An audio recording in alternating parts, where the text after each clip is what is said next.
Physics 47. Average speed is defined by distance covered divided by time taken. Average velocity is defined by the displacement divided by time taken over delta x divided by delta t. The instantaneous velocity is the average velocity measured over an infinitesimally short time interval.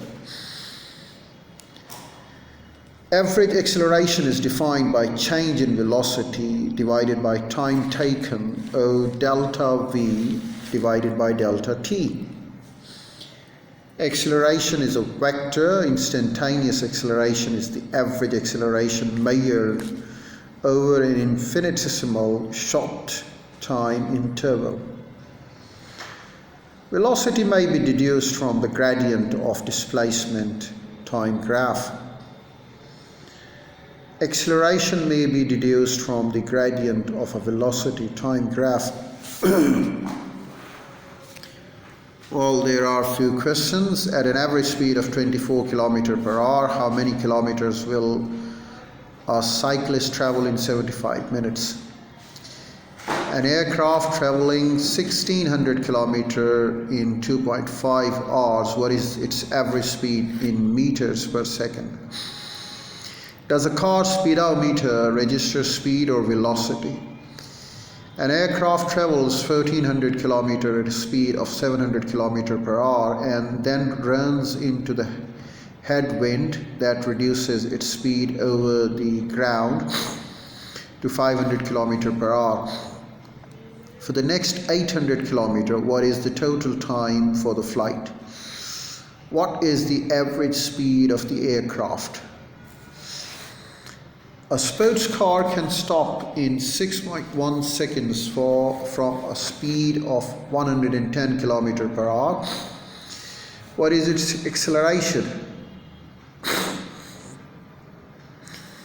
Can the velocity of a particle change if its speed is constant? Can the speed of a particle change if its velocity is constant?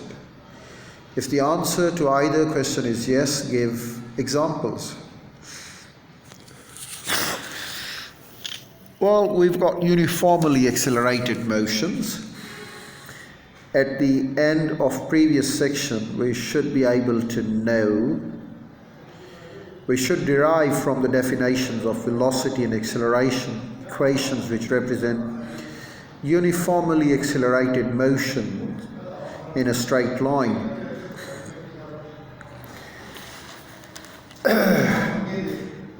We should be able to solve problems using equations which represent uniformly accelerated motion in a straight line, including the motion of bodies falling in a uniform gravitational field without air resistance. We should recall that the weight of a body is equal to the product of its mass and the acceleration of free fall. We should describe an experiment to determine the acceleration of free fall using a falling body. We should describe qualitatively the motion of bodies falling in a uniform gravitational field with air resistance.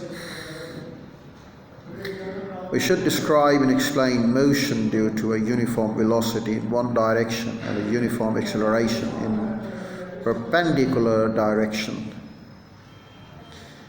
Having defined displacement, velocity, and acceleration, we shall use the definitions to derive a series of equations called kinematic equations, which can be used to give a complete description of the motion of a particle in a straight line.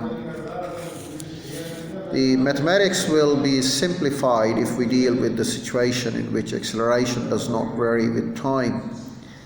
That is, the acceleration is uniform or constant.